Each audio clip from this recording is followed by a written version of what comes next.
જય હિન્દ દોસ્તો, આપ સૌનું સ્વાગત છે મારી યુટ્યુબ ચેનલ ઉપર। આજે આપણે બંધારણના અમુક આઈએમપી ક્વેશ્ચનો જોઈશું। ફર્સ્ટ ક્વેશ્ચન છે, નિમ્નલિખિતમાંથી ક્યુ અથવા કયા તથ્યો સત્ય છે?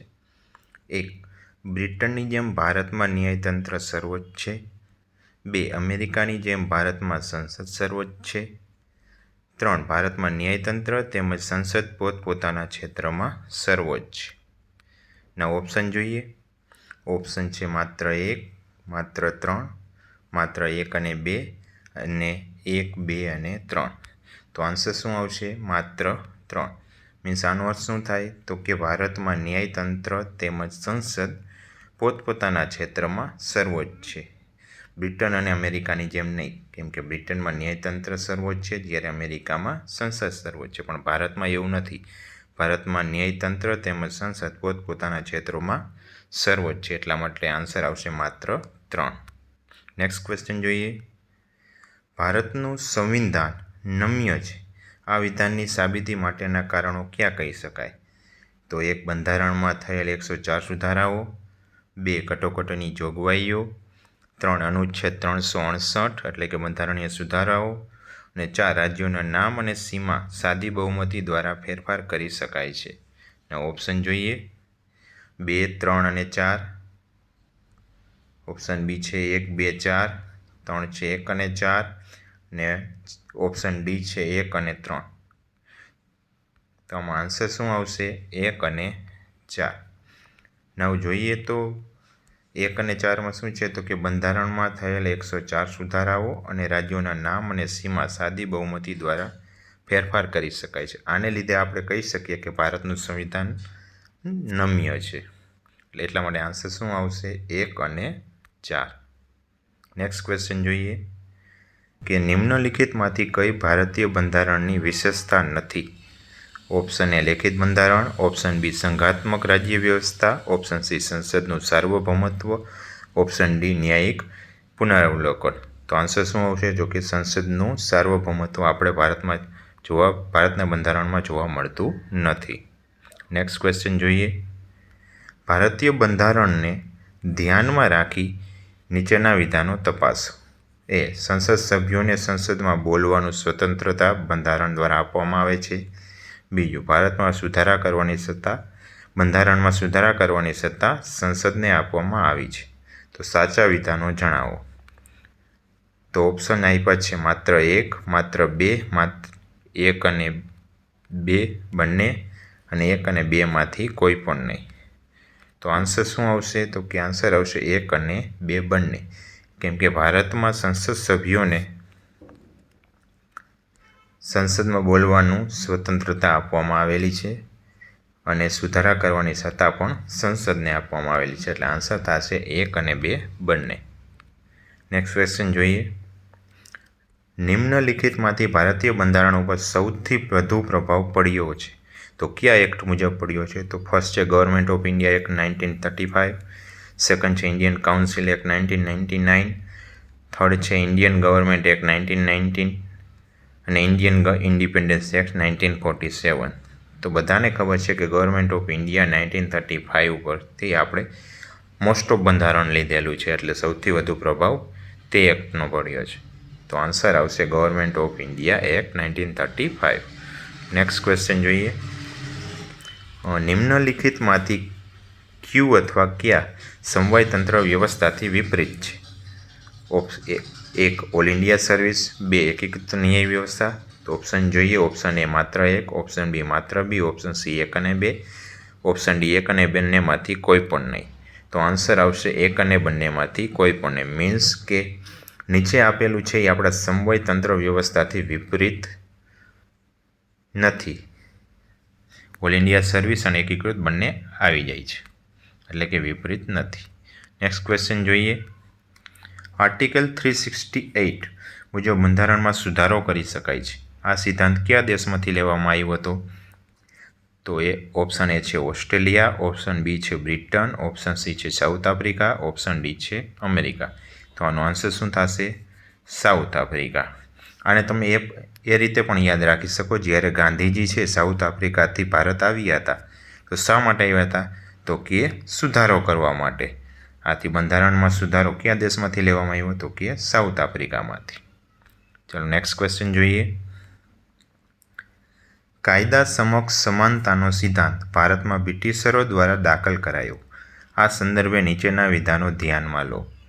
એક છે ભારતીય અને યુરોપિયન માટે એક જ ન્યાયતંત્ર હતું. બીજું છે ન્યાય હાલના સમયે વધુ ખર્ચાળ છે. 3 છે વહીવટદારો અમીરોની તરફેણ કરતા હતા. તો ના ઓપ્શન્સ છે 1 અને 2, 2 અને 3, 1 અને 3 અને 1, 2 અને 3. તો આન્સર શું આવશે? તો કે 2 અને 3. તો કે એકમાં આપેલું છે ભારત અને યુરોપીય માટે એક જ ન્યાયતંત્ર નહોતું. ભારતીયો માટે અલગ ન્યાયતંત્ર હતું અને યુરોપિયન માટે અલગ ન્યાયતંત્ર હતું જ્યારે બ્રિટિશરો રાજ કરતા હતા ત્યારે. એટલે કે આન્સર આપણા માટે 2 અને 3 સાચા થશે. નેક્સ્ટ ક્વેશ્ચન જોઈએ. ભારતમાં લોકતંત્ર કેવા પ્રકારનું છે? ઓપ્શન એ મૂળભૂત લોકતંત્ર, બી છે મર્યાદિત લોકતંત્ર, સી છે નિર્દેશિત લોકતંત્ર અને ડી છે સ્વતંત્ર લોકતંત્ર. તો આન્સર આવશે સ્વતંત્ર લોકતંત્ર. ભારતનું લોકતંત્ર કેવું છે? સ્વતંત્ર લોકતંત્ર છે. નેક્સ્ટ ક્વેશ્ચન જોઈએ. કાયદા દ્વારા સ્થાપિત પ્રક્રિયા કયા દેશના બંધારણમાંથી પ્રેરિત છે? Option A Japan, B Germany, C Russia, D Canada. તો આન્સર શું આવશે? Option A Japan. જાપાનમાંથી શું છે? કાયદા દ્વારા સ્થાપિત પ્રક્રિયા છે. નેક્સ્ટ ક્વેશ્ચન જોઈએ. ભારતના સંવિધાનના મૂળભૂત માળખાની વ્યાખ્યા કરવાનો અધિકાર કોને આપવામાં આવ્યો છે? ઓપ્શન એ ભારતીય બંધારણ, ઓપ્શન બી સર્વોચ્ચ ન્યાયાલય, ઓપ્શન સી રાષ્ટ્રપતિ અને ઓપ્શન ડી સંસદ. તો આન્સર શું આવશે? તો કે સુપ્રીમ કોર્ટ, સર્વોચ્ચ ન્યાયાલય એને ભારતના સંવિધાનના મૂળભૂત માળખાની વ્યાખ્યા કરવાનો અધિકાર આપવામાં આવેલો છે. નેક્સ્ટ ક્વેશ્ચન જોઈએ. નિમ્નલિખિતમાંથી સમવાય તંત્રનો કયો સિદ્ધાંત ભારતીય રાજકીય વ્યવસ્થામાં જોવા મળતો નથી? ઓપ્શન એ દ્વિનાગરિકત્વ, ઓપ્શન બી કેન્દ્ર અને રાજ્ય વચ્ચે સત્તાનું વિભાજન, ઓપ્શન સી બંધારણની સર્વોચ્ચતા, ઓપ્શન ડી બંધારણની વ્યાખ્યા કરવાનો ન્યાયતંત્રને અધિકાર. તો આન્સર શું આવશે? દ્વિનાગરિકત્વ. ભારતમાં દ્વિનાગરિકતા જોવા મળતું નથી. ભારતમાં કેવું નાગરિકત્વ છે? એકલ નાગરિકત્વ છે. નહીં તો આપણે શેમાંથી લીધેલું છે? ઇંગ્લેન્ડમાંથી લીધેલું છે. નેક્સ્ટ ક્વેશ્ચન જોઈએ. નિમ્નલિખિતમાંથી કયા સિદ્ધાંતો આયર્લેન્ડના બંધારણમાંથી લેવામાં આવ્યા છે?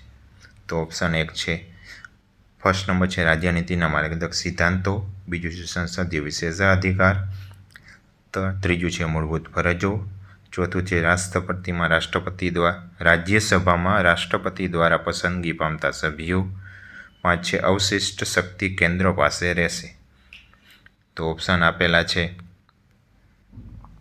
1, 2, 4, 5, 1 અને 4, 2, 3 અને 5 અને 1, 2, 3, 4. તો આન્સર શું આવશે? 1 અને 4. તો રાજનીતિના માર્ગદર્શક સિદ્ધાંતો છે એ પણ આયર્લેન્ડમાંથી લેવામાં આવેલા છે અને રાજ્યસભામાં રાષ્ટ્રપતિ દ્વારા પસંદગી પામતા સભ્યો આ બંને આયર્લેન્ડમાંથી આપણે લેવામાં આવેલું છે. જ્યારે સંસદીય વિશેષ અધિકાર શેમાંથી લેવામાં આવેલું છે? તો કે બ્રિટનમાંથી લેવામાં આવેલું છે. ત્યારે મૂળભૂત ફરજો તો કે રશિયામાંથી લેવામાં આવેલી છે. અવશિષ્ટ શક્તિ કેન્દ્ર પાસે રહેશે એ આપણે કેનામાંથી લીધેલું છે?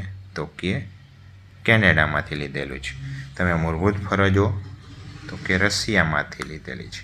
તમે આ રશિયાને તમે રફ તરીકે યાદ રાખી શકો. ર એટલે રશિયા અને ફ એટલે ફરજો. એટલા માટે આન્સર આપણે શું આવશે? 1 અને 4. નેક્સ્ટ ક્વેશ્ચન જોઈએ. યોગ્ય રીતે જોડો. એમાં છે રાષ્ટ્રપતિનો હોદ્દો છે, બીમાં અભિયોગ છે, સી રાષ્ટ્રપતિની ચૂંટણી છે, જ્યારે એકમાં બ્રિટન છે, બીમાં અમેરિકા છે, સીમાં આયર્લેન્ડ છે. તો આપણે જોડકા જોડવાના છે. તો રાષ્ટ્રપતિનો હોદ્દો શેમાં આવશે? તો કે બ્રિટનમાંથી. મહાભિયોગ તો કે આપણે અમેરિકામાંથી લીધો છે અને રાષ્ટ્રપતિની ચૂંટણી આયર્લેન્ડમાંથી લીધી છે. એટલે આન્સર શું આવશે? A1, B2, C3. કયા ઓપ્શનમાં છે? ઓપ્શન ડીમાં છે. A1, B2, C3. આન્સર શું આવશે? Option D. નેક્સ્ટ ક્વેશ્ચન જોઈએ. ભારતીય બંધારણમાં આર્ટિકલ 14 કાયદા સમક્ષ સમાનતાનો સિદ્ધાંત કયા દેશમાંથી મેળવવામાં આવ્યો છે? તો કે રશિયા, અમેરિકા, ઇંગ્લેન્ડ કે જર્મની. તો આન્સર શું આવશે? ભારતીય બંધારણમાં આર્ટિકલ 14 કાયદા સમક્ષ સમાનતાનો સિદ્ધાંત આપણે શેમાંથી લીધો છે? તો ઓપ્શન આવશે ઇંગ્લેન્ડ. ઇંગ્લેન્ડમાંથી શું લીધેલું છે આપણે? કાયદા સમક્ષ સમાનતાનો સિદ્ધાંત.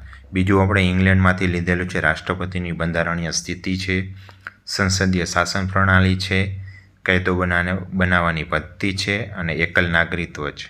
આ બધું આપણે ઇંગ્લેન્ડમાંથી લીધેલું છે. નેક્સ્ટ ક્વેશ્ચન જોઈએ. અનુચ્છેદ 1 મુજબ ભારતને કેવું દર્શાવવામાં આવ્યું છે? બ્રિટિશ શાસનથી આઝાદ થયેલ પ્રદેશ, ભારતે રજવાડાઓનો પ્રદેશ, રાજ્યોનો બનેલો સંઘ કે રાજ્યોથી બનેલ એકમ? તો આન્સર શું આવશે? રાજ્યોનો બનેલો સંઘ. અનુચ્છેદ 1માં લખેલું છે ભારત એક રાજ્યનો બનેલો સંઘ છે, એટલે આન્સર આવશે સી. નેક્સ્ટ ક્વેશ્ચન જોઈએ. ભારતીય લોકતંત્રમાં પ્રજાસત્તાકનો સિદ્ધાંત શેના દ્વારા પ્રદર્શિત થાય છે? ઓપ્શન એ લેખિત બંધારણ, ઓપ્શન બી બિનસાંપ્રદાયિકતા, ઓપ્શન સી સ્થાનિક સરકાર સુધી સત્તાની વહેંચણી, ઓપ્શન ડી રાષ્ટ્રના વડા તેમજ પ્રતિનિધિઓની ચૂંટણી? તો આન્સર શું આવશે?